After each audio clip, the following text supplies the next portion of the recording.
Welcome, Guardians, to the 48th episode of the DTR podcast. I am your host, Jay, the content manager here at DTR. And joining me this week are my wonderful co-hosts. First up, we have Dan Finity. Dan, what's up, man? Hello, how are you? I'm doing well. Welcome to the show. Next up, we have Jay Rambo, 9119. What's up, man? Hey, what's up, everybody? Welcome. Next up, we have Wraithos. What's up, man? Hey, it's going good. Nice. All right. So we have a special guest this week, Neil Kaplan. Welcome to the show. Sir, thank you so much for joining us this week. We have been planning this show for so long. There's not going to be a test on all these names, right? I mean, No. I tried. All I can remember is the one guy who's at 12 and the other guy who's at 9 o'clock. Those are the only names I can remember. Yeah. I'm sorry. Use whatever name you deem fit. Hey, you works great for me. Yeah. I'm sorry. I'm older than you, so I lay claim to that one. Hey, youngin' works. Yeah. Ouch! Wait. You know, by the way, it's an attitude like that that's not going to help you land Frank Langella. Welcome to the show. It's going to be a great show. We have a ton of questions to ask, a ton of things to talk about, and I'm super excited. Are you guys excited? Yes. Absolutely. Let's do this. Just so I know, what is the weight of each question? About 150 pounds. Okay, so really what? It's like 12 questions then. So we're good. Well, I mean, it's $1.20. Yeah. Roughly. I'm not appreciating all the math you guys are having. I mean, you're a ton of questions. It's like, that's why I just try to take really long with each answer and just get through one question. That's Kind of the Kevin Smith method of Q&A. One Q, one A. But the A is really good. Oh no, it's an hour and a half of entertainment, but there's one question that's asked. About 2 tons of questions. About nice 2. Wait, why are you so quiet as compared to everybody else? I don't know. It's about like 2 tons, yeah? No, I can barely hear you. Why are you so quiet? The reason he's Speaking so to the quiet mic. is Are you guys he's hearing me? fanboy. Now we can. Oh, sorry. There. A little bit. It's about like 2 tons of questions? Yeah? Okay, so that's closer to 24. All right. Alright.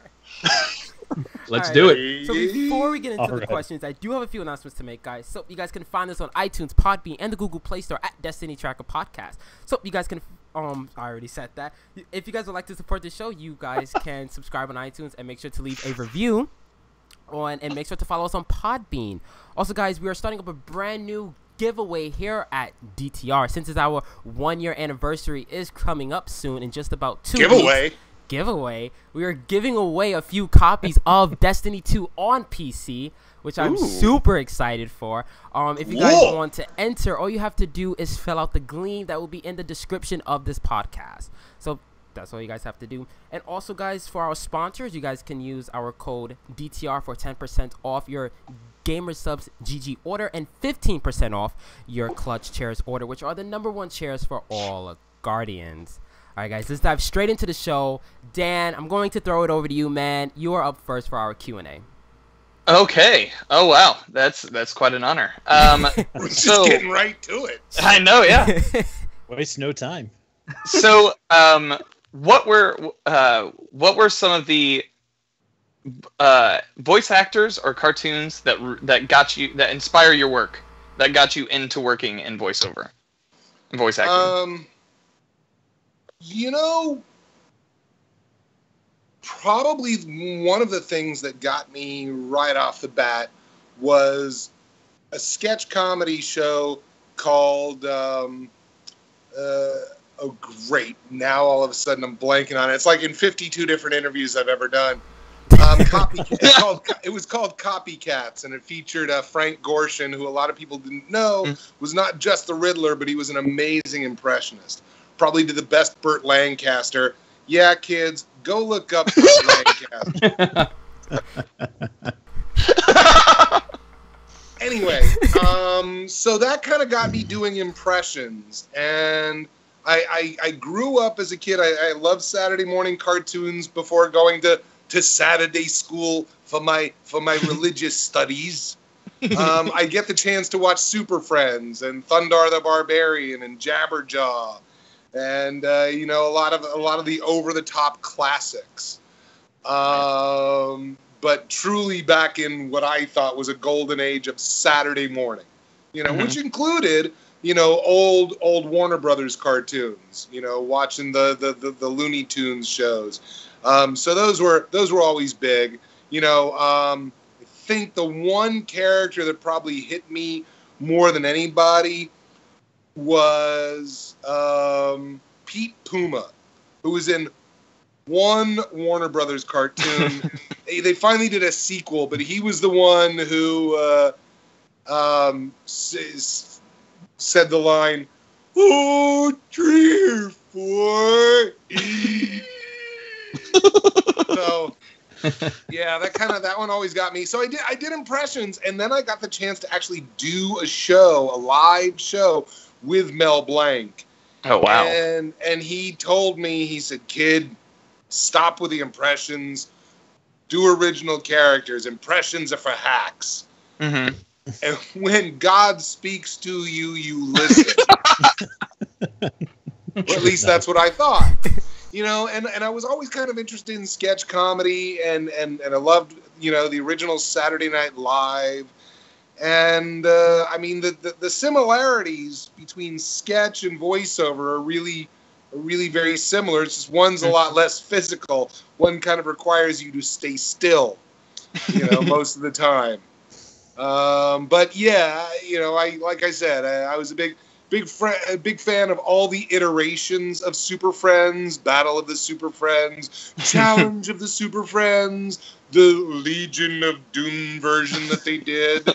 I personally, when I was younger, yeah, I was more of a Wendy Marvin's Wonder Dog kind of a guy. Mm-hmm. But then I grew into a Zan, Jaina, and Gleek kind of a guy.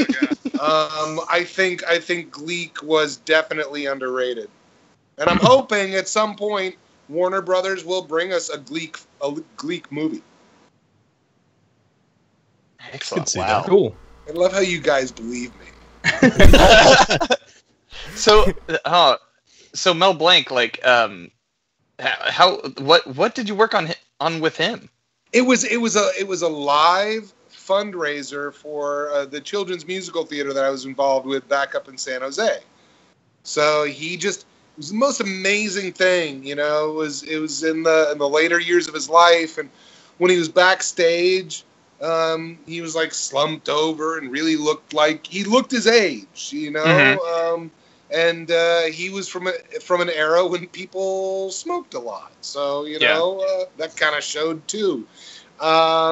And he had some health issues. I believe there's a legend or an urban myth based on truth about him being in a coma and waking up and doing voices. But I'll tell you what, the most amazing transformation when he stepped out from behind the curtain and the spotlight hit him and he got to that mic. I swear you've never seen anybody lose like 40 years, you know, and just turn into a young guy and doing everything from the Rochester car that he used to do on the Jack Benny show. Jack Benny, look him up. Radio shows. You should know these things. Anyway, sorry, I have to be the old guy sometimes. Yeah, so that was just amazing. That was just amazing, and I think between that and then the first time that I really recorded something for anybody, which was in New York City, that's when I just got hooked. That's when I just got hooked, and the you know, I mean, I fell in love with the idea that if you can play it, you can play it. Mm-hmm. You know, I mean, yeah, you did hear the bad guy from Destiny say, "Oh, 3, 4." Yeah, that happened.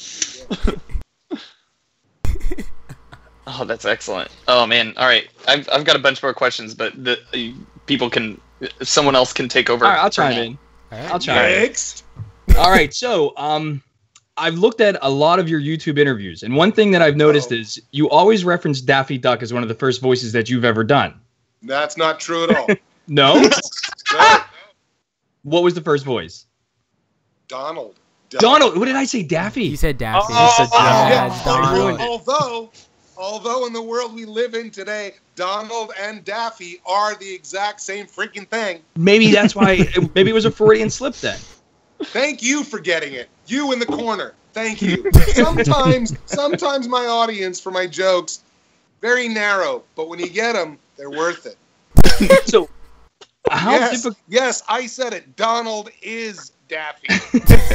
And I only capitalized one of those. Which one? Don't even answer. We're good. You know which one. You should know. But which I one. do No, have- the first voice I did was Donald Duck. Okay, well, to build off of that, first, how difficult was it for you to actually replicate that? And then, did you have any other voices as a child that you really liked to do? Like, what was your go-to voice? Well, Donald was the go-to. My mom loved that one. And at first when I did it totally wrong. I did it in the back of my throat, and it was horrible. And fortunately, I have older brothers who told me it was horrible. And somehow I stumbled on the way that Ducky Nash did it. So originally it was like, stuff like that. It was horrible. It was terrible. And then I discovered how to do it. That's awesome. wait. You're God brave. Dan! Shut up! You're blowing this, man. I'm sorry. Stop it. You're God brave. You've barely forgotten the fear of death. Bravo! Thank you. That was good. Thank you. You're very good. Yeah. So I do have another question, if that's okay. Okay. And back in January 2016, you did an interview with Verite Voiceovers. Yes. And one of the things that you were asked was name something that most people don't know about voice recordings or voiceovers. And you went on to say that everything that has been written, said, or performance that has ever been made has been told through the same language, which is the language of human emotion. Yes. First, can you expand on that a bit? And then can you relate that to how you created the voice for Ghaul? I think I can really only do the first part of that. Perfect. Now, what I mean by that is it really doesn't matter as an actor what you're voicing. You could be voicing me. Doesn't matter what I voice. I could be voicing a Wookiee. I could be voicing a toilet. I could be voicing a stomach. I could be voicing an alien. I could be voicing a starship. It doesn't matter because everything I say is going to come from a human writer and is going toward a human audience. Mhm. And the only language that connects them is emotion. Okay? We all have them. We all understand that. So when you hear kind of you get that, all right, he's a little pensive, as opposed to or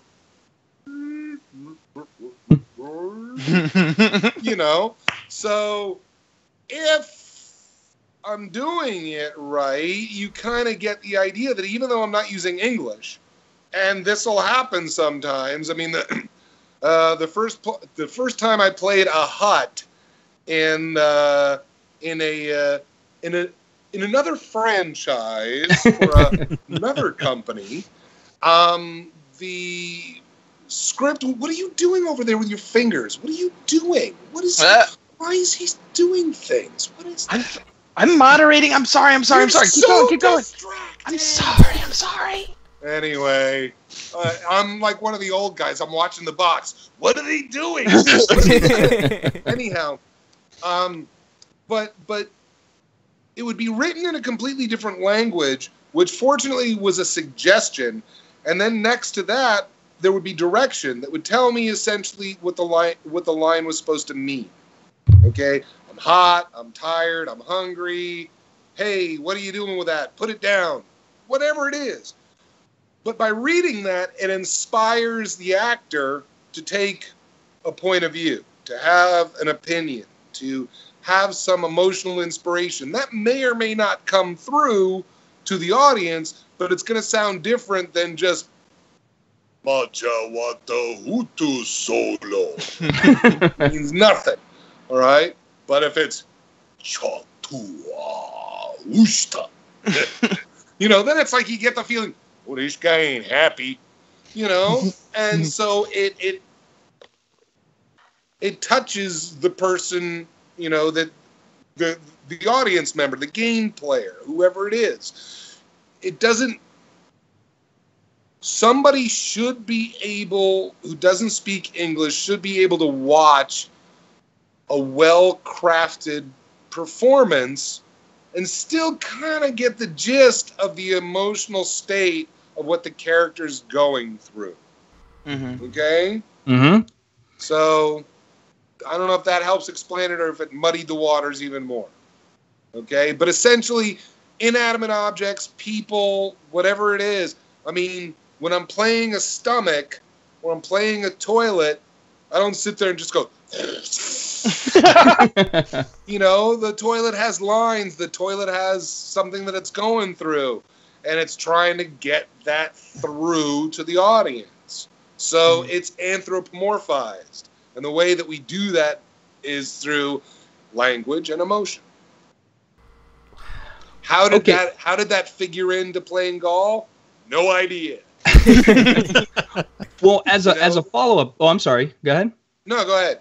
I was going to say, as a follow-up then, I from some of the research that I've done, actors sometimes get into this mindset of when they're playing a character, and some of them actually take it to the extreme. Like, for example, Daniel Day-Lewis will stay in character for days or even weeks. Sure. So, do you have any of these like little nuances or little rituals that you do to help you to get into the character? Is there I guess what I'm saying is like sports athletes wear the same socks.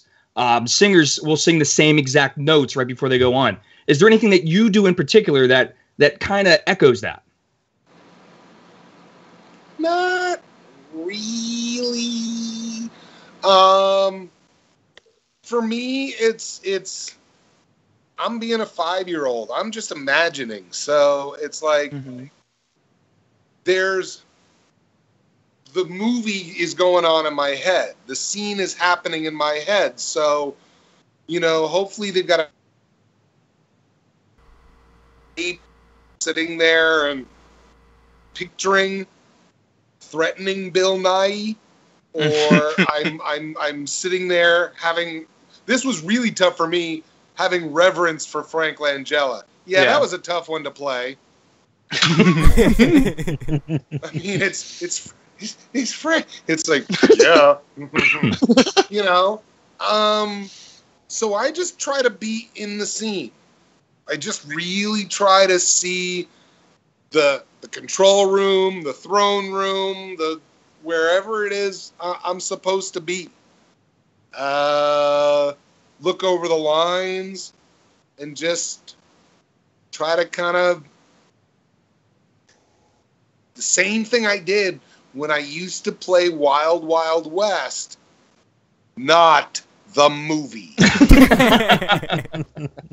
But when I used to go to the park across the street when I grew up and I'd play Wild Wild West, it was the same kind of pretend. The only difference is I have to stay on mic, But it's the same kind of pretend where I flicked my wrist and the Derringer came out of my the sleeve and popped into my hand because I believed it, because I was pretending.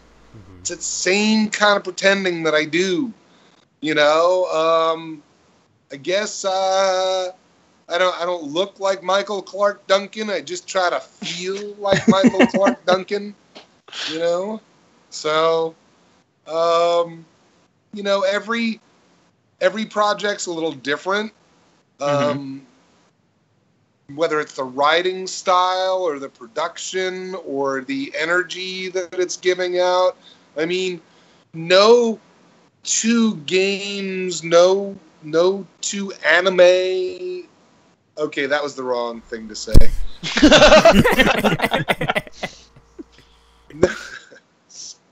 I'm a jerk. But you know, no two games are really as alike as some people like to think. There are nuances that are different. There are energies that are different. The quest may be the same, but that's basically like saying, well, every story is the same that has the hero's journey. It's like, I guess you're right, so you may as well never watch another movie again. You know?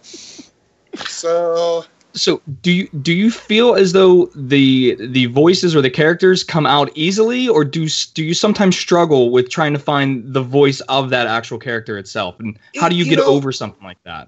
It depends. I mean, sometimes, you know, you kind of link up to it, and it's like, I don't really have to search for a certain giant robot. I know where it is. And I reach into the little shelf in my brain and I grab it. On the other hand, if I have to do a different version of the same character, I know where that one lives as well. So, you know, part of it is kind of understanding the nature of the character and kind of placing it and naming it. And putting it in a place where it's accessible.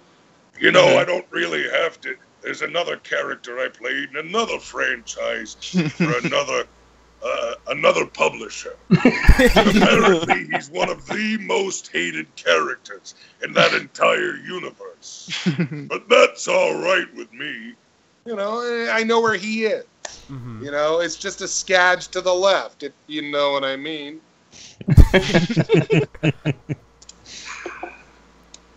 Awesome. That's the whole thing. Is that, you know, you hopefully find it in that first session, and there are times. I mean,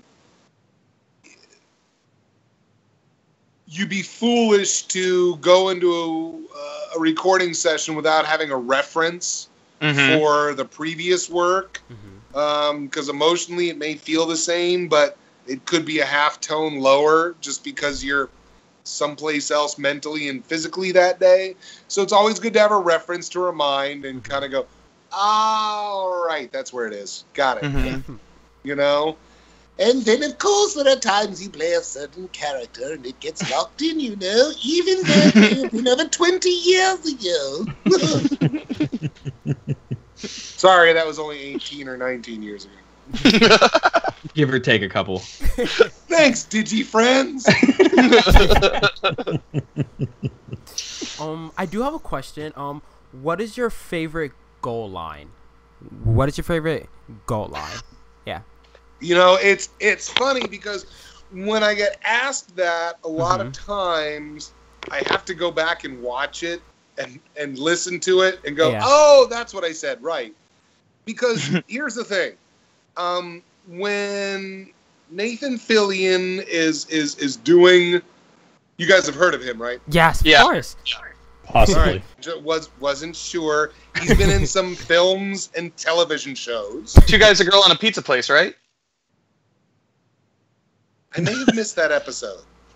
It was a stretch of episodes. He was right. Was he the girl for a few? No, he was the boyfriend to the girl for a few. Oh, right, he was. He was, yeah. First of all, I gotta say, I gotta lay claim publicly. I've made a few mistakes in my life. Okay, I sat there and thought, you know, this Madonna is talented, but Cyndi Lauper is a lot more talented and will outlast her. By the way, I still believe Cyndi Lauper is more talented. Yes. I concur. I also thought Peter Scolari was the funnier one, on Bosom Buddies. That worked out really well. Yes, 100%. And wait, what we were talking about? Great, Ghaul. because you It's your guys favorite brought line. up the You third talked about point. Nathan And then Fillion. the guy, Nathan the Fillion, guy yeah. and the girl in the pizza place. I thought the other guy was the funny one, Yeah. not Ryan Reynolds. Yes, I nailed that one, right? Yeah, the cute one, he'll be a flash in the pan. But the guy with the buzz cut, he's got timing. So anyway, yeah, don't go with me to Vegas. Not in a preseason bet. So anyway, so when Nathan or anybody on camera is doing something, they have to memorize the line. Mm-hmm. And even though they may have a lot of lines, at a certain point that line is stuck somewhere in their brain. And it may lock in for a few years. I walk in, look at the script, I read it, I leave. Sometimes the stuff really doesn't lock in. Mhm. All right? Mhm. But I have to say that, you're not brave. You've merely forgotten the fear of death. That one stuck with me. That one jumped off the page and I went, ooh, I like that. Can I have that as my ring? Sorry. Can I have that as my ringtone? Yeah, that one really grabbed me. And there were a few, I will have your light. I mean, there are things that kind of do, but those two, but that one Yes. just kind of leapt off the page and stuck with me more than any other line in the game, Mm-hmm. and probably more than any other line I've had in a game for a long time. Awesome. Nice. Yeah, that line alone sets the tone for the entire campaign. Mm-hmm. Just you've merely forgot what it feels. I mean, it's just great. Mm-hmm. I mean, what little hair I have left stood up when I watched it. That's how excited I was. I feel as though that's an accomplishment. You've done that. Kudos to you.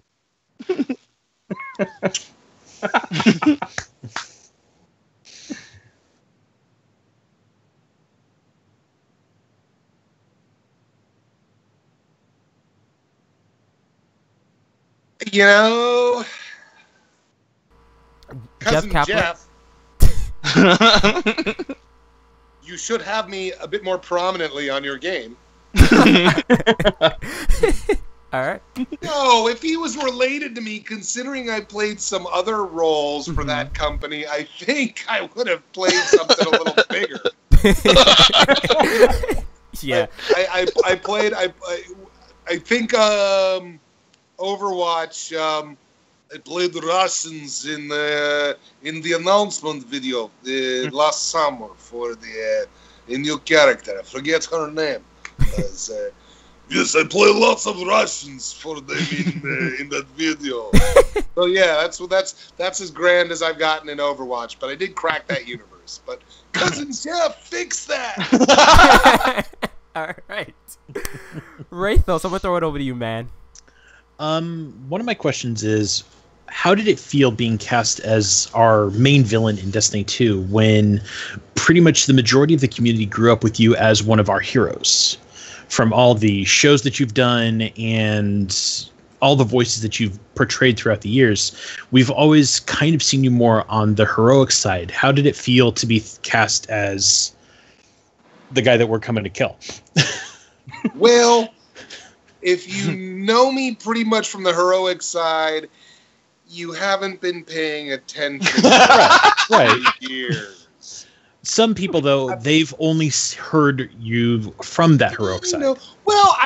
Even back then, I mean, I was Diabolico on Lightspeed Rescue, so some of the same people that knew me from the heroic side knew me from the, terrifying, scary man in the suit from the Power Ranger show.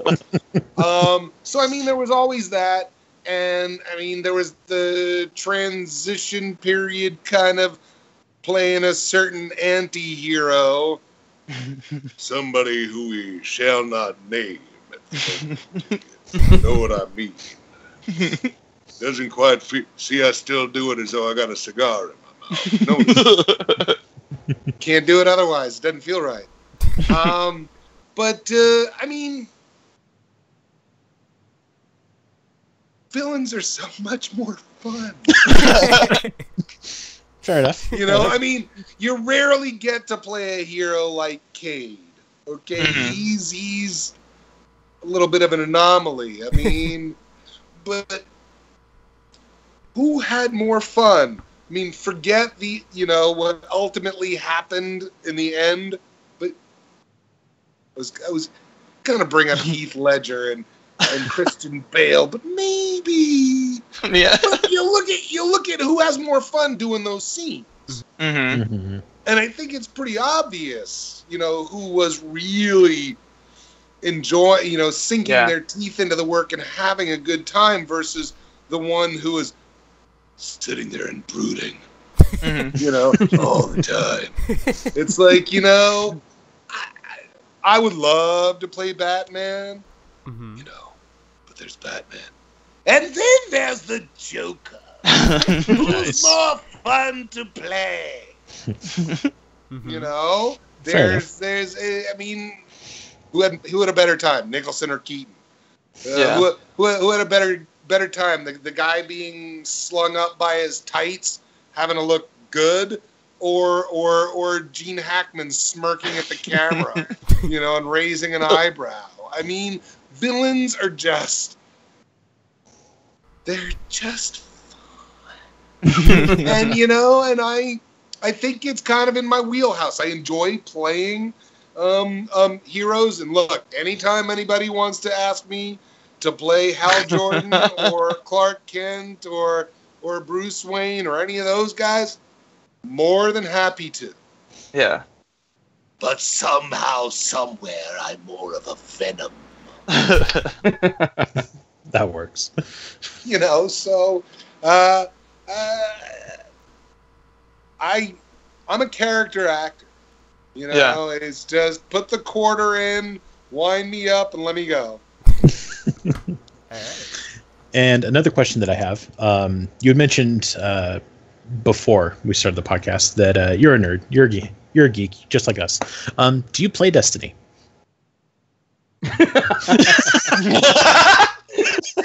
I maxed out at games like, I think with RBI 97, it's sort of like, wait, there's a third button on the controller. No, I mean, that was okay, but it got to be where it's like, okay, there are buttons, and I need thumbs to do independent things. And wait, I move the guy with this one, and then I aim with it. I can't. It just got beyond my control, and I've got an addictive personality, so I think if I started playing games, I'd never make them. Yeah.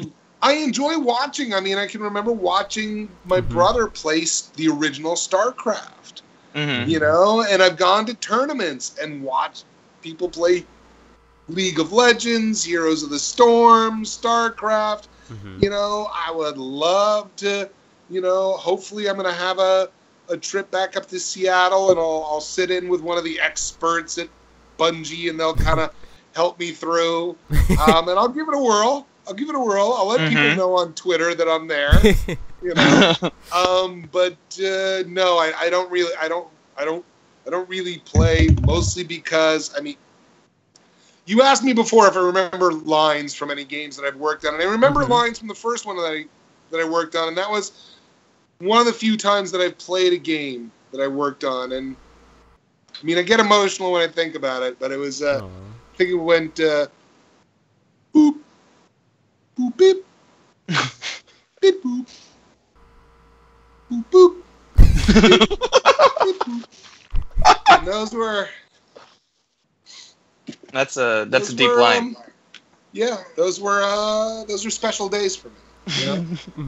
So sorry, it's a little hot here. California, it's like 90-something. Same. Anyway, so no, I don't play. Sorry. Fair enough. Do you watch any of the like cartoons that you've worked on? Any of your other work? I watched the Voltron. That's a good show. Yes, it is. It's I mean, look, I watch episodes I'm not on. Now we're talking. That's how good that show is. Yeah, and I actually, went to the theater with some friends and saw the last Naruto movie that I worked on, and I actually enjoyed it. It was like, that's a cool story. I like it. This works. Cool. And I watched Robot Chicken, even though I only did the one episode. Mm-hmm. Call me Seth.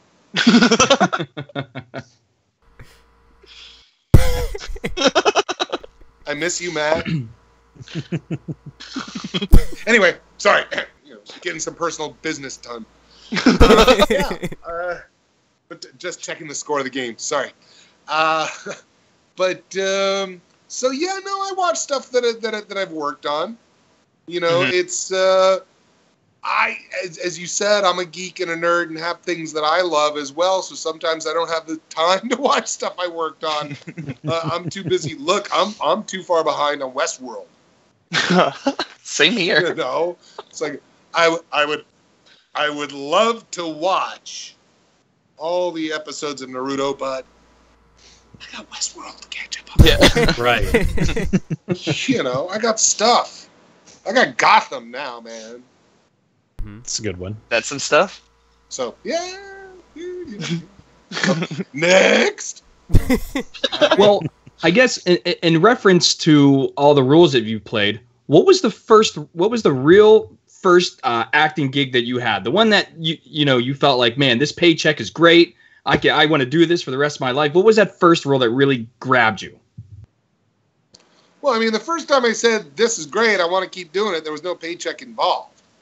I did drop-ins for CBS FM. I did a bunch of celebrity impersonations for an afternoon guy. It was, the old, it's a wonderful life when you listen to Bob Shannon on CBS FM.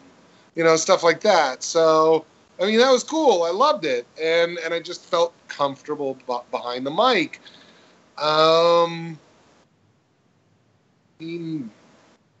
Back when I was doing Power Rangers, when I was doing Digimon, when I was doing Mouse and the Monster 21 years ago, I mean, it was... I gave up being a face, and in case you haven't noticed, I like making faces. I have a good time. I like mugging for the camera. Mm-hmm. But I gave that up happily 2 decades ago because I like voice and stuff. I like playing a lot of different things. I mean, there's a video on YouTube right now that I did for Golden Boy Boxing. Called I Am Boxing, and they ended up cutting part of it, going back and forth between me and Ice Cube. Who'd have thunk that was gonna happen? Hey Neil, tell us about the summer of 2017.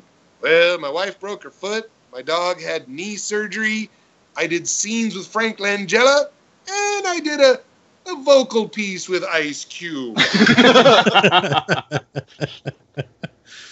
Okay. It's I've always done the voices. I've always kind of done that. And I mean, the fact of the matter is, my brother, I couldn't play certain parts if my face was seen. On the other hand, you go ahead and put it on mic, it's a whole different sort of a thing. You know what I mean? Yeah. Yeah. Mm-hmm. Very cool. Oh man, yeah. So how do you record? Do you record from home, or do you normally record in a studio? If it's for a major game, I will go to the studio and do that. I usually only do scratch tracks and auditions from home, but I have done some things that they've ended up using. Yeah. I did do a promo.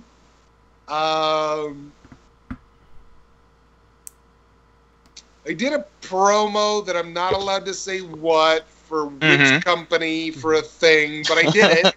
Yeah. And they ended up sending it to New York for final approval and was out of my closet. Oh wow. We ended up re-recording it for a convention where they showed it, but I'm not allowed to say. But anyway, so yeah, and I've done some things for some movies out of my closet, and because it was filtered, like coming out of a radio or something like that, or a TV speaker, they went ahead and used that. So I guess you can get broadcast quality out of my phone and my tablet. Yeah. Brand name redacted. I'm not stupid. I don't give away free ads. But yeah, so I've done both. But like for Destiny, every single one was at a studio. Okay. When you're in the studio, like what do you like doing more? Do you like being by yourself in the studio, or do you like being with the full cast if you can? If possible, I'd love to be with a full cast. Mm-hmm. Especially the cast they had for Destiny. Be a whole lot of. It's like, wait, is Lenny James on that game? I think I read somewhere Lenny James is on Destiny 2. So it's like, yeah, I would love to be in the room with Lenny James. Yeah. Please. I either worked or work, can't say because of my non-disclosure agreement, but there's a show that was or am involved in called Voltron, and there was or is an actor there who was involved with a certain zombie TV show. And I watched a certain zombie TV show. So there was a certain time when I had a recording session, and I was hoping that it was going to be a full cast record. Because I wanted to ask a question. Said actor was not there. Oh. So anyway, me, as an actor, I love being with the rest of the cast. As a nerd, as a fan, I love to do that stuff too. Look, dude, that's just rude. I work on Voltron, and you blast the Black Lion right in front of my face. You are horrible. He was walking on everything. Oh, man. Anyway, so, I mean, as an actor, there's always things that you can bounce off the other actor if you're in the room, but with these casts, it's so difficult to do, and I think that's the hallmark of good direction, okay, is when it feels like actors are all in the same room at the same time, even though they're not. So, when something feels off, like, if there were ever an actor who was in a video game and you've seen their work in film or TV and thought that they were really good, and for some reason they weren't that great in the game, chances are the director wasn't taking a strong enough hand and guiding. Here's an example. Okay? I like the Star Wars movies. Number 1, 2, and 3 are perhaps, say, a little weak. And I would venture to say that somebody like Ewan McGregor or Natalie Portman knows how to act in a film. Mm-hmm. So maybe the difference was not the actor as much as it was the director, who, just like the young fella in the corner with the green screen and stuff, a director has to take a stronger hand when an actor's working with green screen, because somebody's got to tell him what else is in the scene, what's going on, where the distances are between the actors who aren't there and themselves. And so when you've got a movie that is shot all on green screen and it feels like everybody's there and interacting and everything's really meshing, that's the sign of good direction. When it feels a little off, it's probably the sign that their director's not quite taking a strong enough hand. Yeah. It's not necessarily the actor's fault. Anyway. You mentioned the auditioning process earlier. Can you go through that a little bit? I find that really interesting.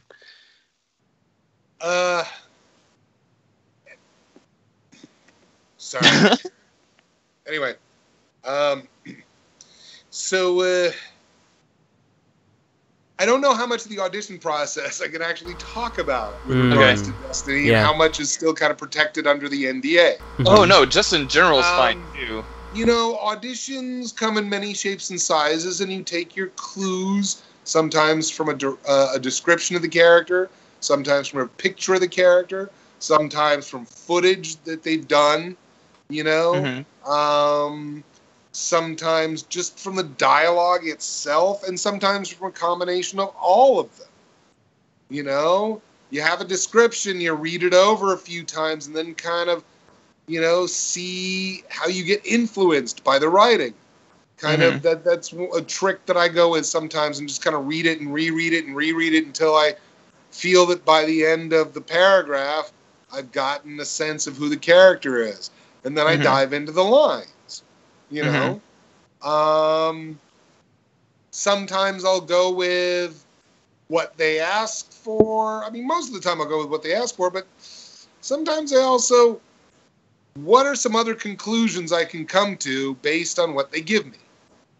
You know? I mean, if they're, you know, I had this one video game that I did where the description of the character was an upper crust British grunt. And that didn't make sense to me, because if you're upper crust Brit, you're not a grunt. You're an officer. So I gave them what they asked for, but then on a subsequent take, I played him Scottish. And that wasn't what they asked for, so nobody else did Scottish. I booked it. Yeah. Because they told me in the first session, didn't realize he was Scottish until we heard you do that. Wow. And I was like, that's the guy. Oh, awesome. Sometimes the clues that are laid out for you lead you to a different conclusion, and you kind of have to, you know, sorry.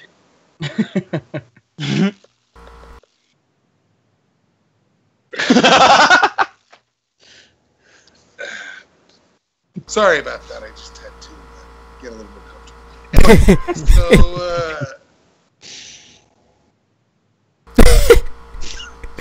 Anyway, so that's essentially how the audition process goes. I mean, sometimes if you're fortunate, you'll be able to audition for people and they may give you an adjustment in the moment, or you get a callback and they'll do things like that. Most of the time it's just you're not there and you're trying to read the mind of someone who's somewhere else. Just doing the best you can. So That's excellent. You want to go rate those? I was going to ask, were there any other voices that you felt would represent Ghaul that you might have pitched and they're like, nah, that doesn't work for us? Or did you just like, this is how it's going to be, and they're like, yes, we agree? Well, no, I mean, I auditioned and they selected me and they gave me the part. And the very first session, we were really kind of playing around with what we were going to do. Okay. And there were some things in that first day that did not make the game. You Fair know. enough. But then we locked in where we liked it. You know. It's there are a few different things that go into it. It's emotion, it's intention, it's size. Mm-hmm. You know, Ghaul is probably one of the more emotional characters that I've played. Mm-hmm. Whether it was emotion forward or more in the background, but pretty much everything he said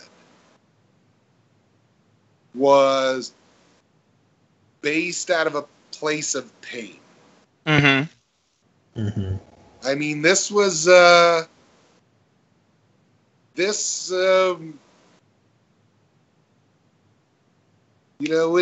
wouldn't be the humorous way to look at it would be like a John Lovitz character who used to say, "I just want to be loved." That's so wrong. I mean, that's really the whole thing. The whole thing could have been avoided.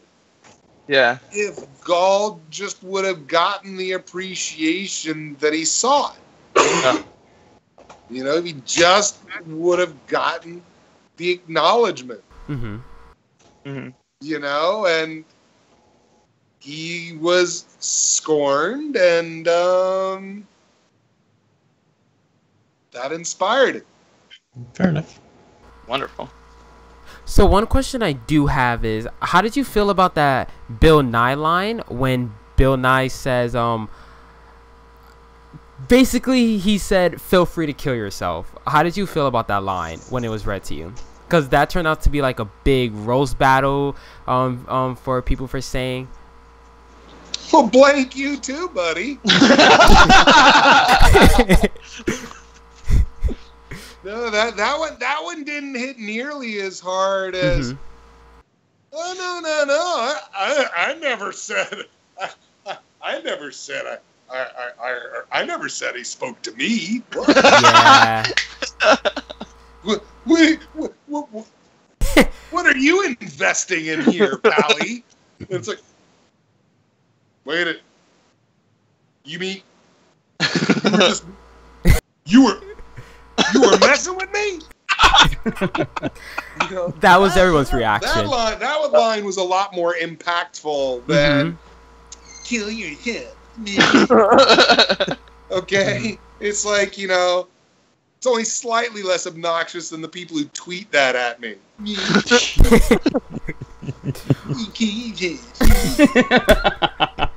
You're clever. Anyway. Another question I do have. So I noticed your shirt. So what are some of your Shirt? favorite Ghaul nicknames? There's Gary. There's some other words. Razor of 1,000 worlds. I like that. Conqueror of your mother. That's my favorite nickname. Chicken eater. You know? What the hell is All right. My name's Kate. I'm clever. I'm a snotty robot. Me. How was it like working with the other voice actors? Yeah. Never worked with any of them. Wow. Never worked with any of them. I got to hear Frank's work, which was great because I've been a fan of Frank Langella for the vast majority of my life, ever since seeing him in Mel Brooks' 12 Chairs. Oh, Look my it goodness. up. Dude. I love that. Anyway, but you know, and hearing that I'm doing a scene with him was pretty amazing. But I didn't know who most of the cast was until later. But like, for instance, at Comic-Con this summer, I I was doing an appearance for Voltron, and it was going until the middle of the Destiny panel. I was like, oh no! Oh. So as soon as I was done, I literally started running. Okay, guys, I'd love to sign your thing, but I gotta go. I'm a fan. So because Lance Reddick was on the panel, okay? Right. Okay. I mean, from The Wire. Hello. Yes. From Fringe. Dude. Anyway, and that voice, that voice of his. So it was like, had to kind of. So I booked on over there, and the room was full, so I couldn't even get in. So I waited, talking to a friend of mine, and everybody comes off stage, and they're leaving, and the big old security guards were there, blocking everything, and I'm like trying to book, and I'm like running down, and I did this on purpose. I go, Lance, hi, I'm the voice actor who plays the bad guy on Destiny. Just kind of range, and three of the guys from the development team go, oh, no, it is Neil. It is Neil. So they brought me into the green room, and it's like, hi, you're Lance Reddick. I was like full on Chris Farley. That's so great. Remember when you were on The Wire? That was cool. I mean, I'm just going,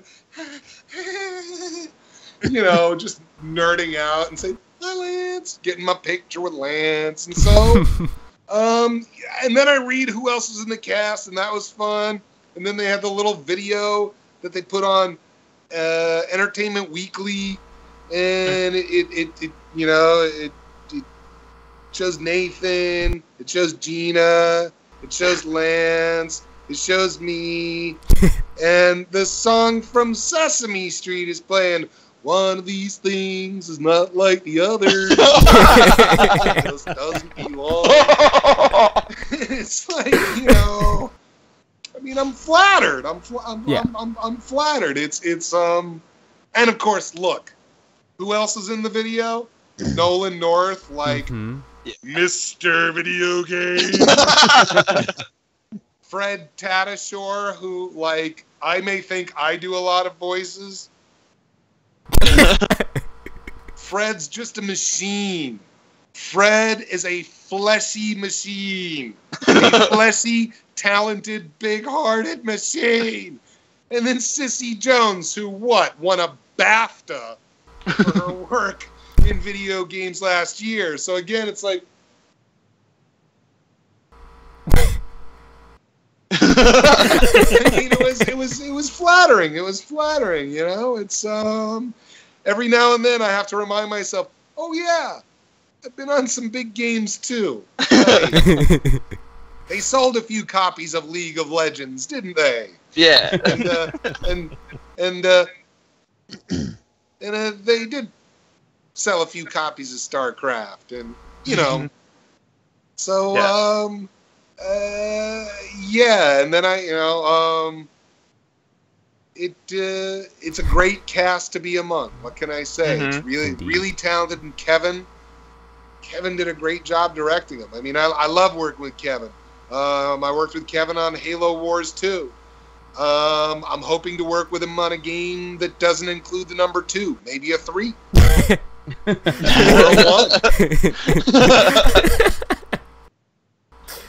1.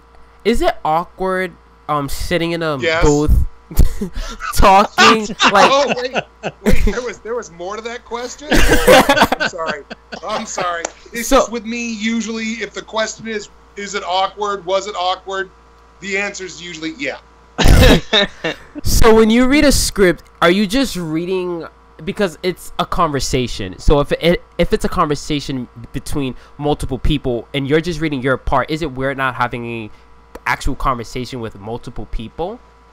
That's, you see, again, that's coming back to what I was saying before about that's where a good director comes into play. Because a good director will be able to steer an actor toward playing the right thing. Yeah. You know? There are a couple of scenes in Destiny, you know, that it's like, again, I sit there and marvel that I wasn't in the same room with Frank Langella. And that I never saw his lines in the scene. And yet, Kevin managed to direct it so it feels like we were both there at the same place at the same time. And that is where a good director is key. Because without a good director, you just keep playing line after line after line, and each one individually may sound great. It may play well, but then it just doesn't work as a conversation. Where it's almost like every line does the same thing because each one sounds neat by itself. So you can't do that. So a good, solid director who knows what's going on and may have even recorded 2 different actors in 2 different places weeks apart from each other.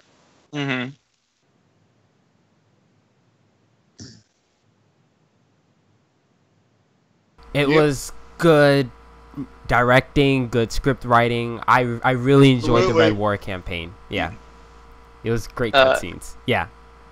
Evil Aura in chat. Yep. Wants to know how your dog's doing. Yeah.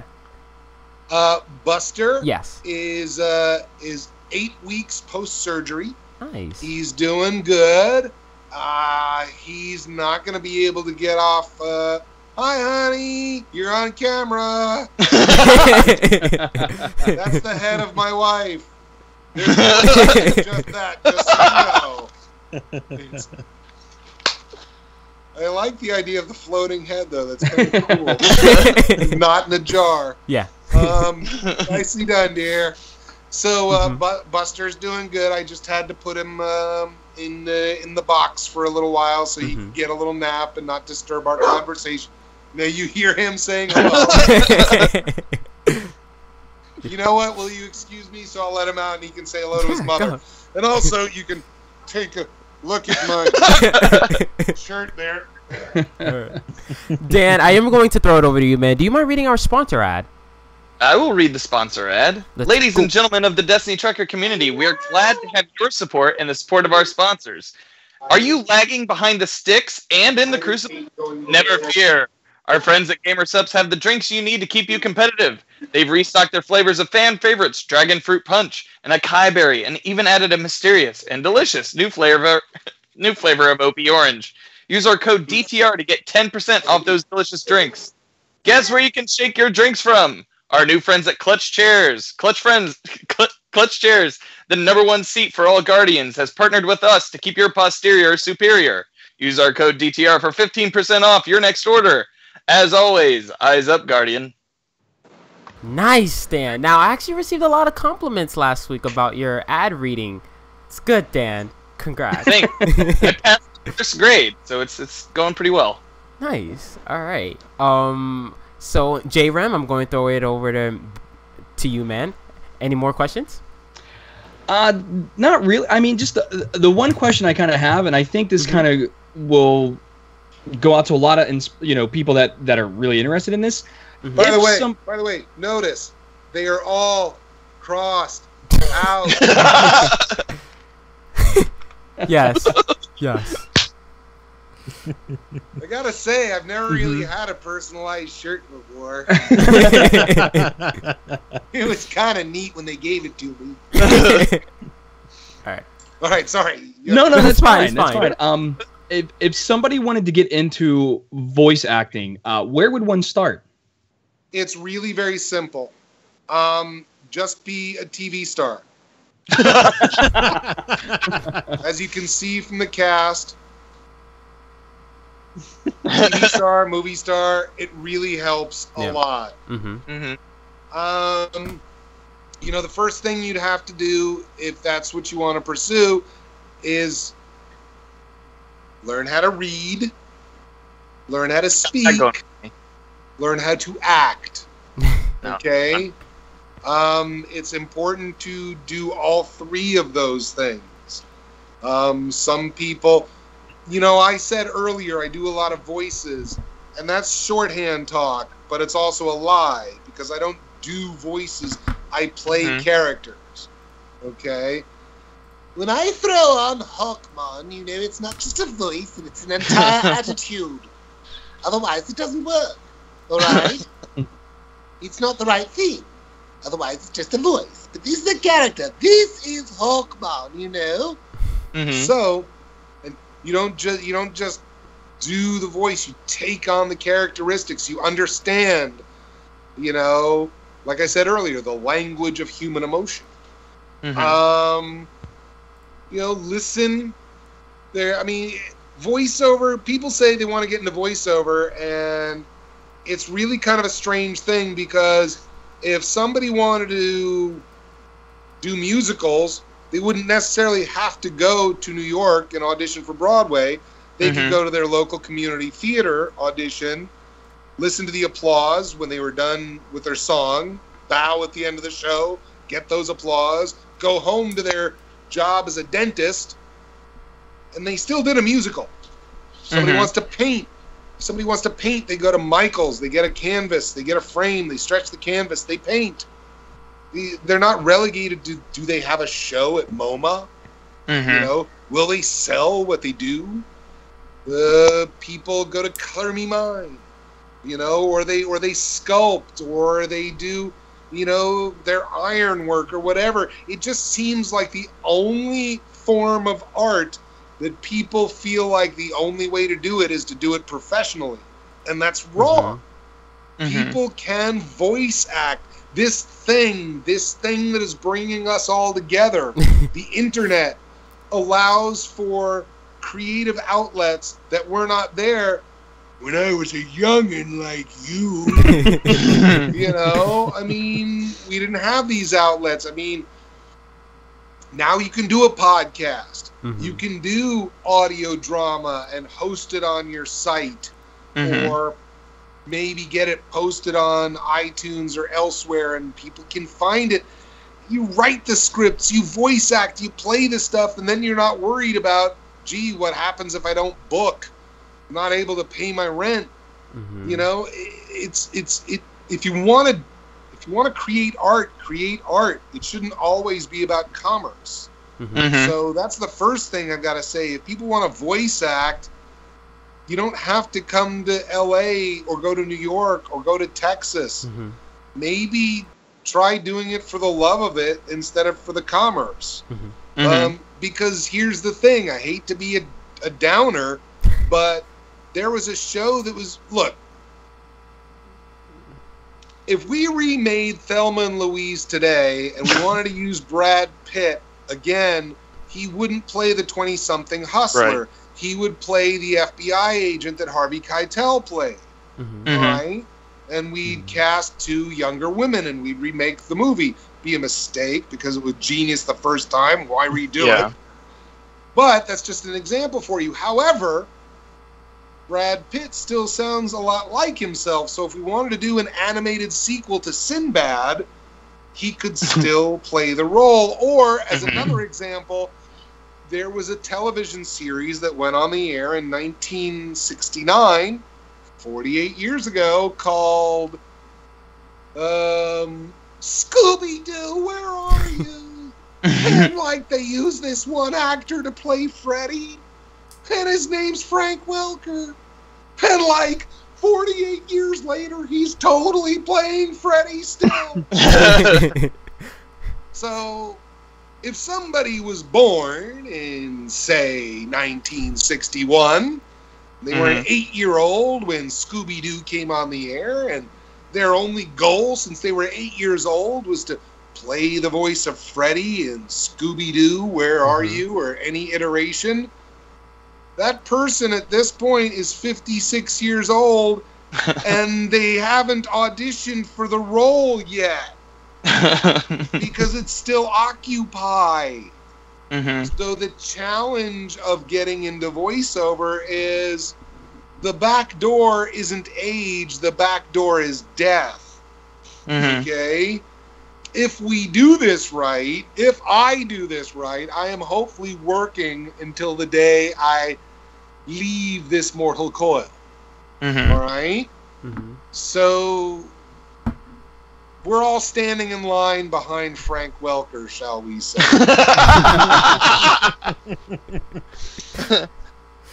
So if you want to jump in the pool, I'm not going to tell you that you won't be successful. I won't tell you that you won't work, because for all I know, somebody comes to town, auditions for something 2 days after they get to town, and they book it because they're perfect. It happens. It does. I mean, when people are right for something, people are right for something. You know? That's why celebrity casting, when it's done well, does not bother me. Yeah. Okay? When Nathan Fillion is playing Cade 6, you can audition everybody on the planet. You may find somebody among the 7.25 billion other people that would be as good, but you're not going to find somebody who's going to be better. Okay? I mean, nobody would play Dory better than Ellen DeGeneres. So, right. and to me, well-cast celebrities, I have no problem. No problem with James Earl Jones as Mufasa. No problem with Vin Diesel as Iron Giant. I mean, you know, Jennifer Aniston was great as the mom in the Iron Giant, for crying out loud. You know, it's so I will never speak against celebrity casting when it's well done, and I think obviously I think Destiny 2 nailed it. I mean, every performance I've heard has just been spot on. I agree. All right. So, anyway, so I hope that helps. You know, first and foremost, if you want to voice act, you don't necessarily have to do it for a living. You don't necessarily have to do the business part of show business. You can just do the show. You know?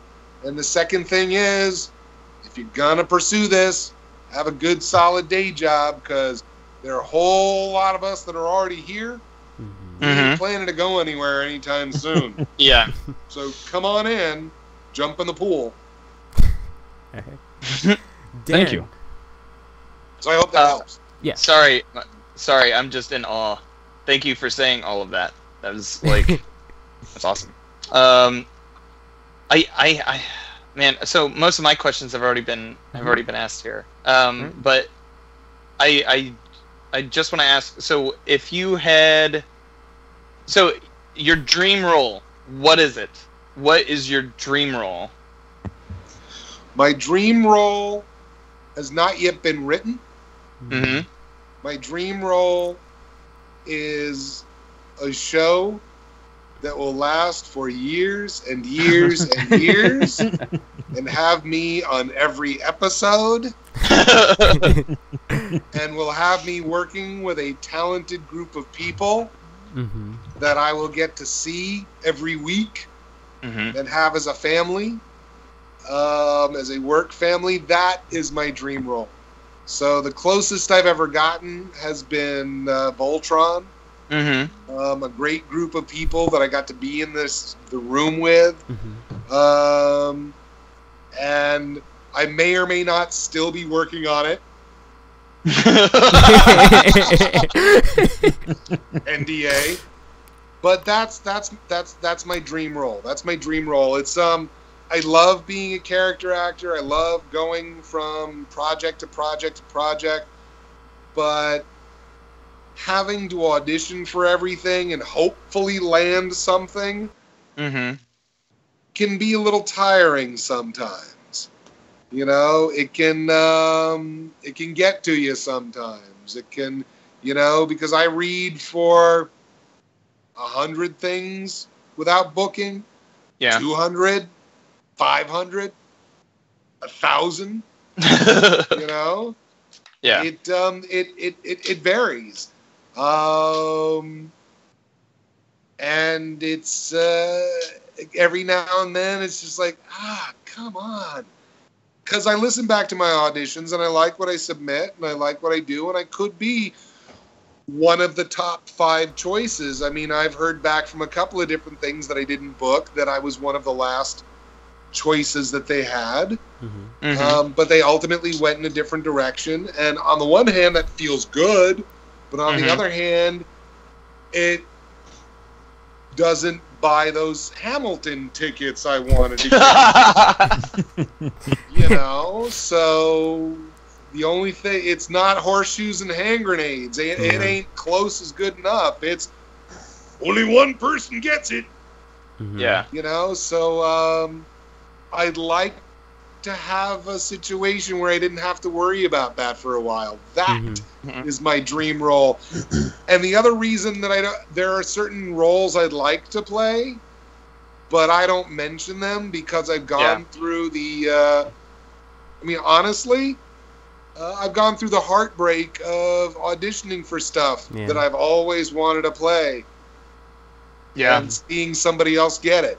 And they do a great job, and you know, and I'm certainly casting no ill will on my colleague or my friend who has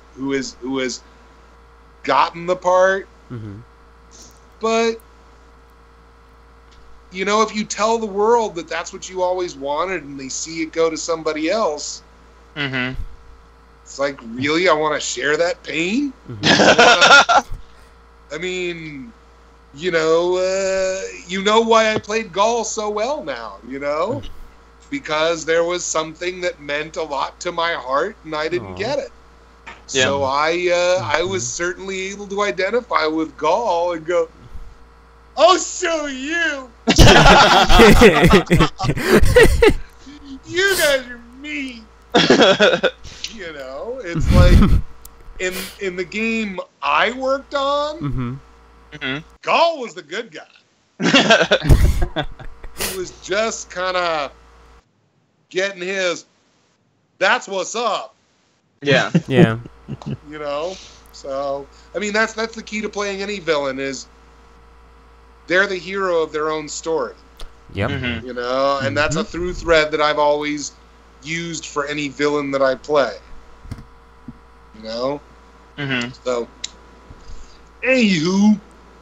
So, I don't know that was the answer you were looking for about Dream Roll, but that's what I'm going to give you. That's great. Thank you. Nice. All right. We have time for one more question.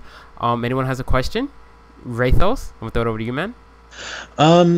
He kind of answered the final question I was going to ask, and it was, where in Ghaul do you see yourself? Because obviously, as a voice actor, you pour yourself into each and every character and each and every persona that you take on. And you were saying that the pain of Ghaul, you're throwing that out in there. And it's the whole, like, hey, there's something that he's always wanted, and he didn't get it. And you're saying, you know, there's going to be those points in life where we're going to just not get that one thing that we're really wanting. And I can see that in Ghaul's voice and how you portrayed him. So my question was already answered.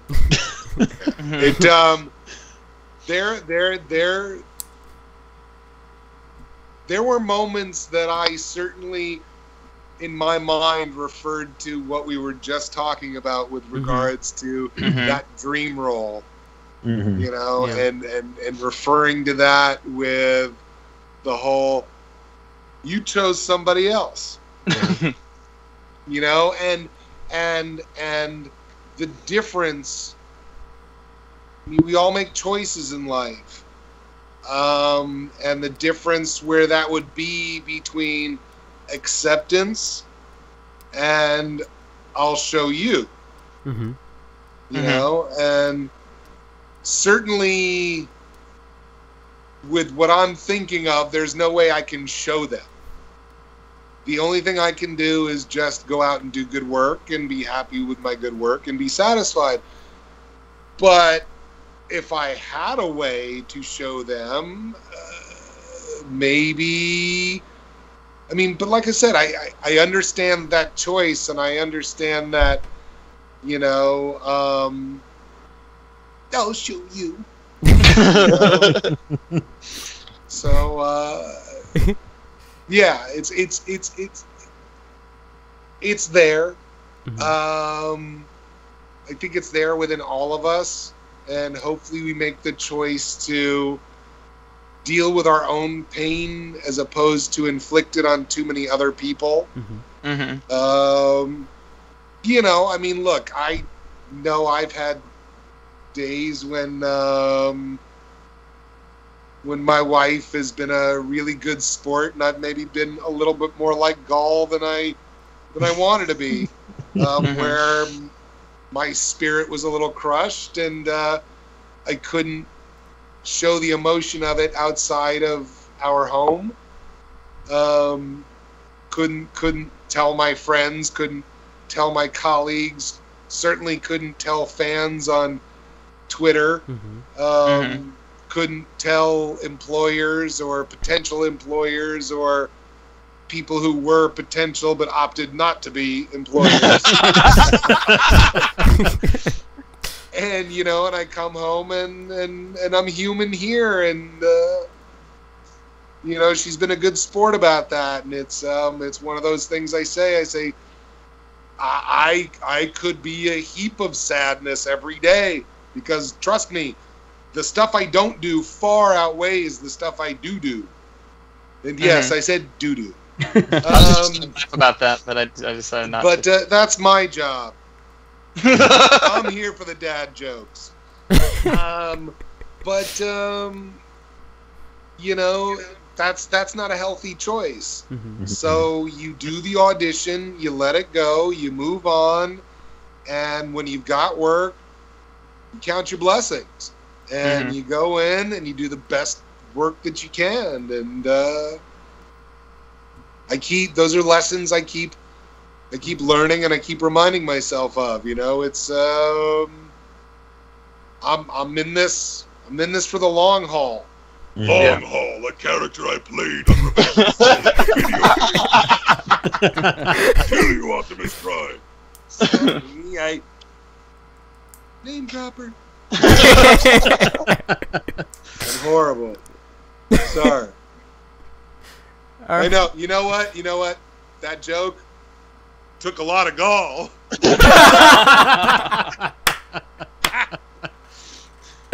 Great. I love that shirt. It's perfect. All right, guys. Thank you. Have I wasted enough of your audience?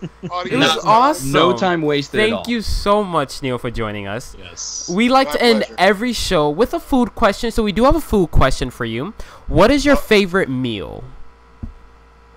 My favorite meal? Yes. Wow.